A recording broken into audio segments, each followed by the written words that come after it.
Is a elementary principle, ni kanuni ya kawaida kwamba huwezi kuanza mazungumzo wakati mmoja akiwa amefungwa pingu.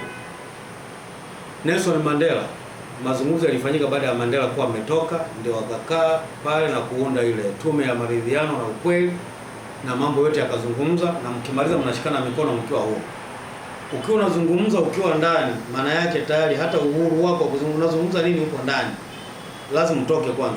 Hiyo ni kitu ambacho ni cha kawaida, na Jumuiya ya Mataifa inazungumza hivyo kwa sababu ni kitu ambacho kipo wazi. Lakini kingine cha muhimu ambacho pengine ningependa nizungumzie kwamba kwa namna yoyote itakavyokuwa, kesi ambayo inamgusa Mheshimiwa Tundu Lissu ni kesi ya kisiasa, na kwa sababu ni kesi ya kisiasa, mwisho wa siku majibu sahihi kabisa ya kuweza kumaliza hiyo changamoto ya kesi ya kisiasa ni lazima yatokane na siasa.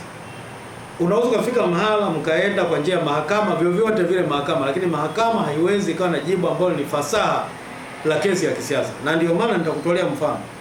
Baada ya mahakama zile baada ya mauaji ya Rwanda, waliunda hapa mahakama ya kimataifa mauaji ya Rwanda ICTR, lakini walikuwa na mahakama baadaye za gachacha za kimila, kwamba kwa sababu kimila ulishaua tayari, kuna watu waliuawa, ndugu yao, baba yao ameuawa, mama yao ameuawa na nini.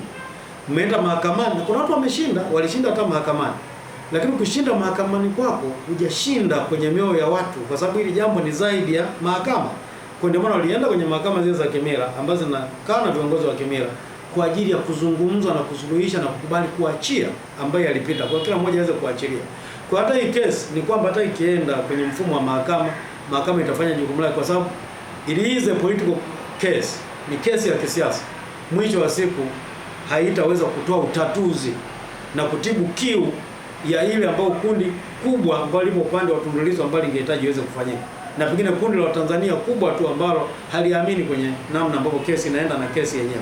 Kwa hiyo lazima tukubali, kwa kesi zote ambazo zinahusu mambo ya uhaini, treason ndio kesi pekee ambayo ipo kwenye katiba, maana yake ndio kesi ya kisiasa, haijaishia kwenye penal code pekee yake.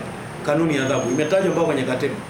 Umeona? Kwa hiyo ipo hivyo, na kesi nyingi ambazo zinahusu mambo ya uhaini, mwisho wa siku kumaliza ili nchi iendelee kuwa stable, nyingi zilikuja zikaishia kwa maana ya mazungumzo, zikaondoka, basi zikaisha. Kwa hiyo nisingependa sana kuingia kwa undani wa kesi kwa sababu ya kuheshimu kwamba nisiingilie undani wa kile ambacho kinaendelea mahakamani, lakini at least hata mwenendo wa kesi ukiangalia, nadhani pengine kuna maswali mengi ambayo yanaibuka. Lakini mwisho wa siku mimi naamini kwa sababu tayari kuna swali la hii kesi jinsi ilivyo tayari ina sura ya siasa ipo nyingi.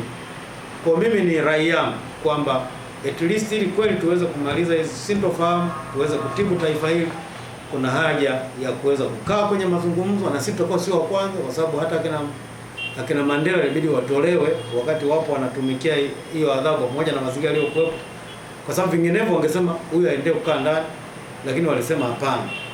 Rwanda kuna watu ibidi waachiwe, pamoja na kwamba ni kweli tunajua ndio waliua ndugu zao, lakini imefika watu wamekubali kuzungumza, na ndio Afrika wetu. Na ndio maana Afrika kabla ya kuja kwa koloni, kwani zamani sisi tulikuwa na adhabu gani kwamba ni ya mtu akimuua mwenzake ilikuwaje? Bado hata mtu akiua mwenzake kiafrika palikuwa na namna ya kuweza kulimaliza. Kwa hiyo kuna ng'ombe labda 7 watachinjwa, watu watakunywa damu ya ng'ombe, watachoma nyama pamoja, kuna maneno yataongelewa, wanaweza kumaliza tofauti yao. Ndio Afrika ambayo tulikuwa nayo. Haya mengine ya kuhukumu sio kunyonga na watu ni maendeleo ya baadaye ambayo yalikuja, lakini Afrika bado kwa tulikuwa tunaamini karibu kila kitu kinaweza kaisha kwa namna ambavyo ya taratibu tu za kijamii na za mila zetu kama Waafrika.